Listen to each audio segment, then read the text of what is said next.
Sound asleep on top of the ladder on the wall. Man, a cat's life is great. Here's another one. Look at that.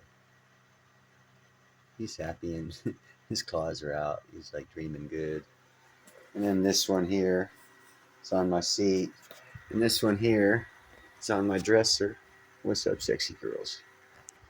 But that's not what this is about. This is Neil's Home Dynasty. Please like, share, and subscribe. Be kind, helpful, and grateful. My cat just clawed me.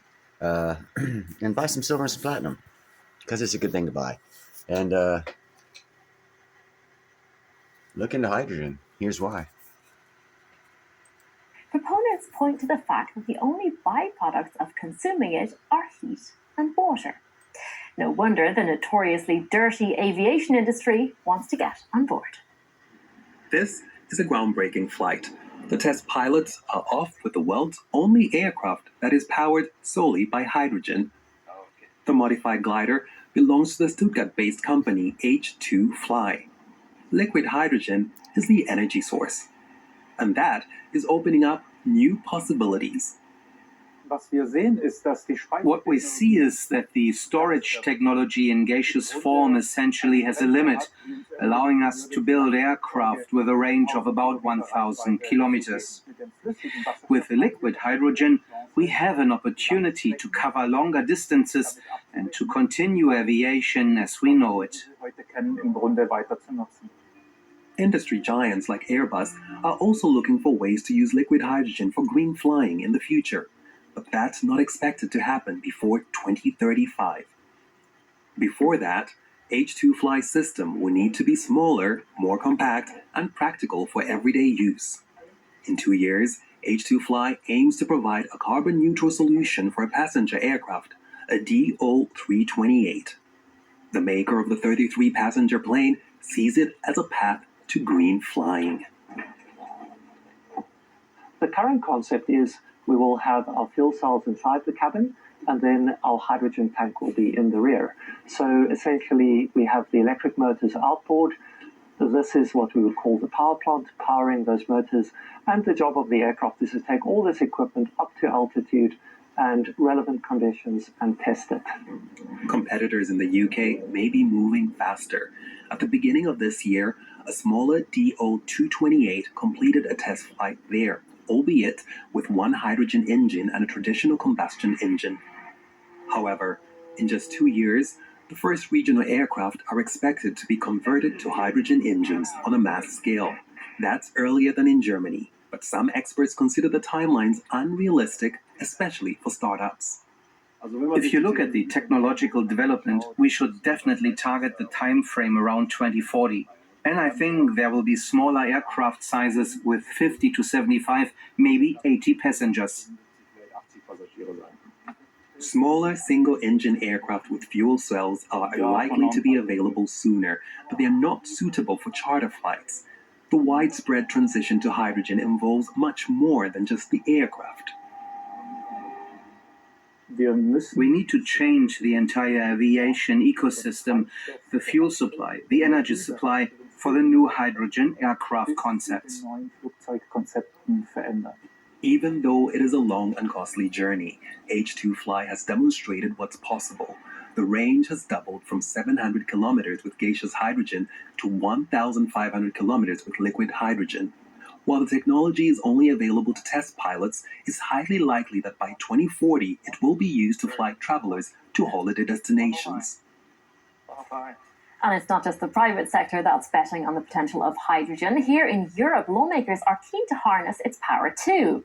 Scotland, in particular, sees huge potential in exporting the fuel, especially given the availability of wind power, which would enable it to produce the fuel cleanly.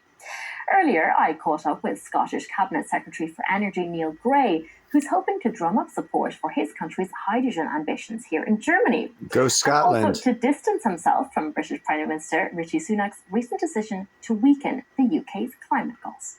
I have to begin by asking you for your reaction to British Prime Minister Rishi Sunak's recent decision to weaken the UK's climate goals. Obviously, it was disappointing that Rishi Sunak took the decision to make our journey to net zero in the UK another culture war issue.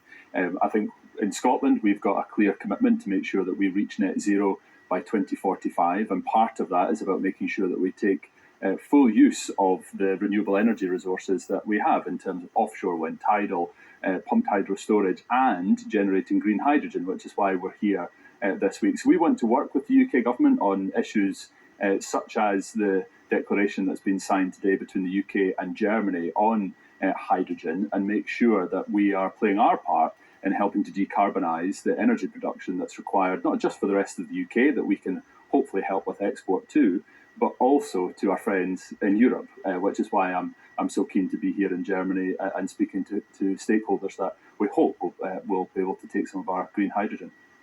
Halloween is on sale at Michael's. Mr. Sunak argued that the existing goals were simply too painful for ordinary citizens. I know that your portfolio includes economic well-being, and I'm curious to know how much pain do you think ordinary citizens should be expected to bear in the process towards decarbonisation?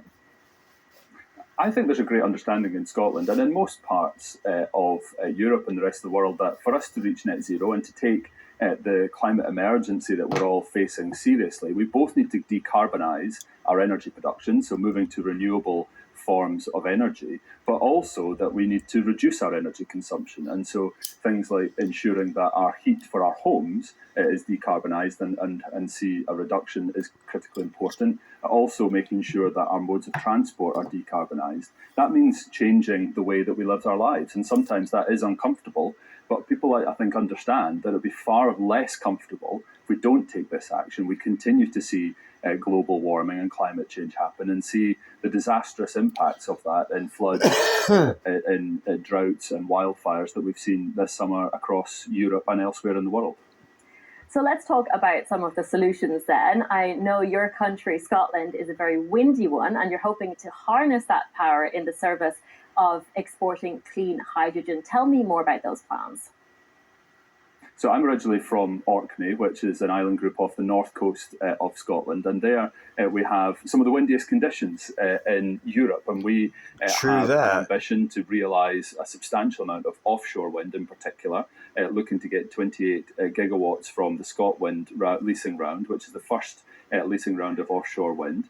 That's going to see a substantial overproduction of renewable energy. We've also got a doubling of our onshore wind capacity coming in the coming years, which again will see an overproduction of our energy needs in Scotland. So we want to export some of that energy, but also to turn a substantial amount, 5 gigawatts by 2030, to green hydrogen. And that obviously will help in decarbonising some of our usage in Scotland and the rest of the UK, but also we hope to help the decarbonisation journey that our friends here on the continent of Europe are also wanting to go through. So we know that Germany is going to be a critical target market for us with that. We've already seen substantial conversations with stakeholders here that we think may wish to take some of that green hydrogen.